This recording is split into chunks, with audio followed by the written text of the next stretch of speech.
Hi, this is Rob Miller. I am showing everybody the entry notebook for RAD 6060. It's entries 22 through 28.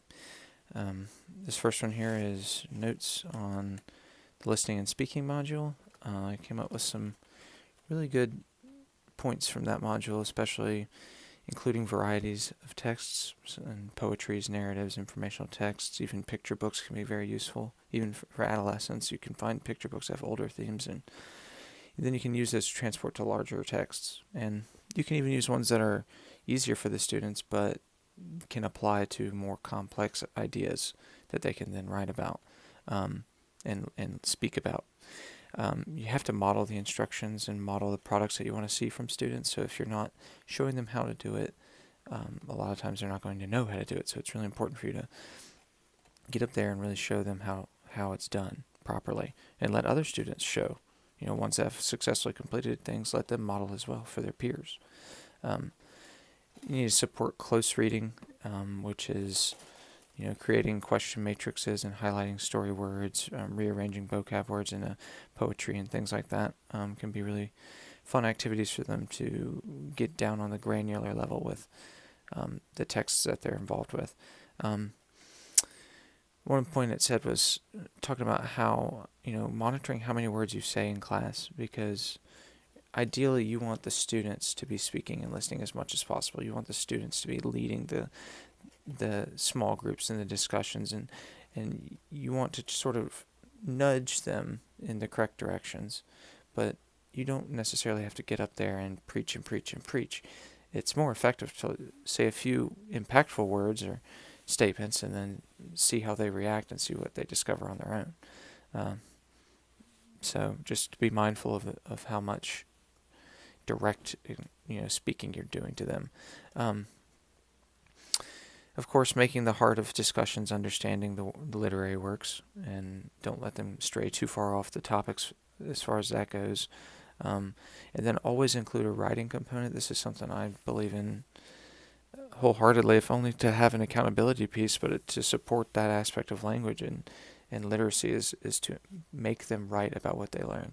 It can prove that they understand it, even prove it to themselves that they can understand it. And then when they're speaking and discussing, they have written notes that they've taken or written assignments that they've done that they can refer to, and they can look at others. And it's a great tenet to go by, is to just try to always include some sort of writing component to anything that you assign. And then, of course, promoting discussion for discourse, and kind of allowing them to argue a little bit or debate things it can be very, very helpful and reveal various points of view that students may not have had, just reading it themselves and not speaking about it. So, some of the better notes on that one.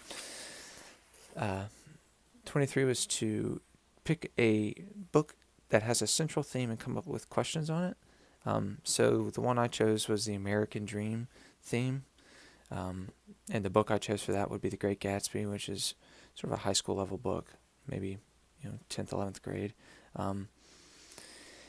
And I said then the story, I guess the question that I generated was, what is the American dream, and is it achievable?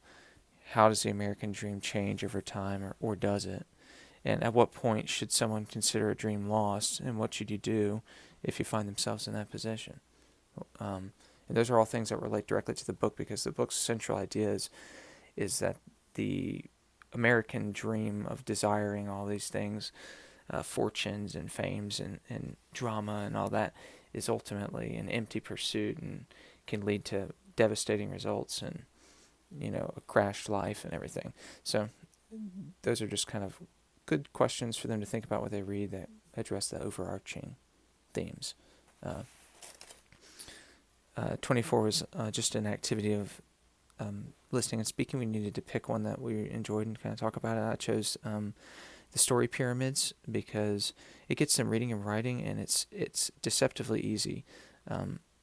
And so even the students who struggle feel like they can complete it, and they can, but it's left so open to creativity to where the higher up students who are thinking on all these different levels, they can really challenge themselves with that to come up with some seriously deep and creative ideas that fit into the structure of the pyramid, because limiting them with their word choice and their topics for each level of the pyramid creates the necessity for them to be creative.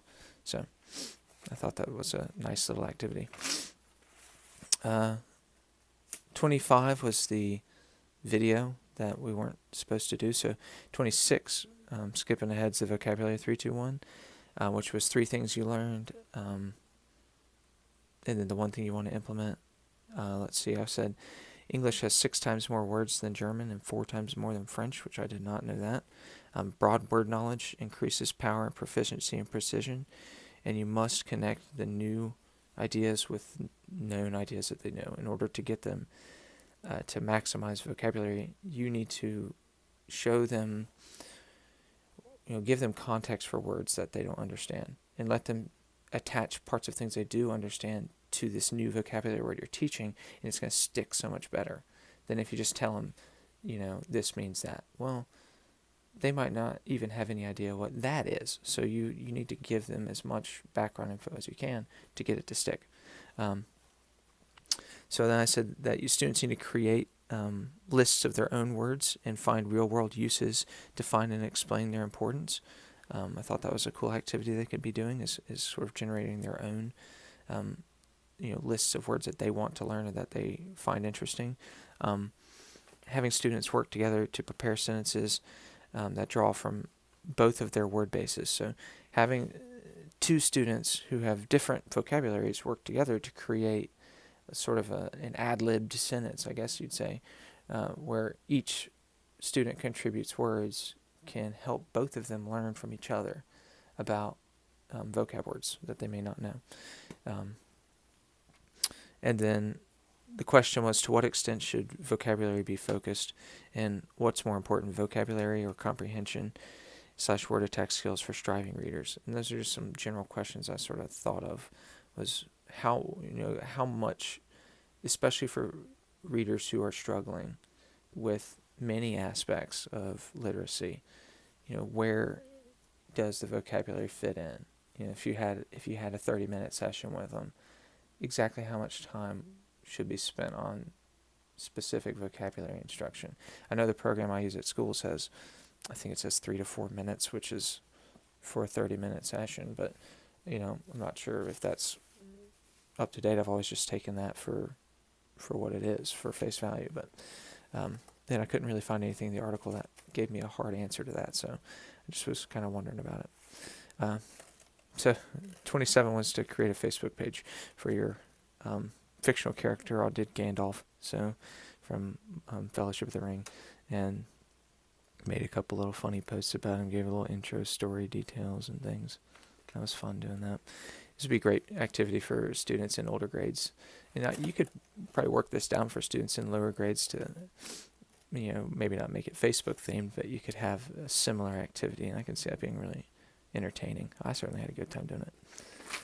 Right, and the last one here's notes on the writing article, which was sort of about like the history of the past 30 years of data that they've kind of gathered on writing, and the general takeaway I got was they're not writing enough. Students were not shown to be writing enough.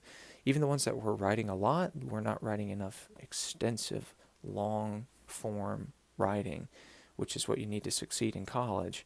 And even those were few and far between, because it said only 23% of the students who were at grade 12 were considered to be proficient in writing. So you can imagine there's a lot of deficiencies there. And I've noticed, I want to say this was articles from 2007 or something like that. It was earlier.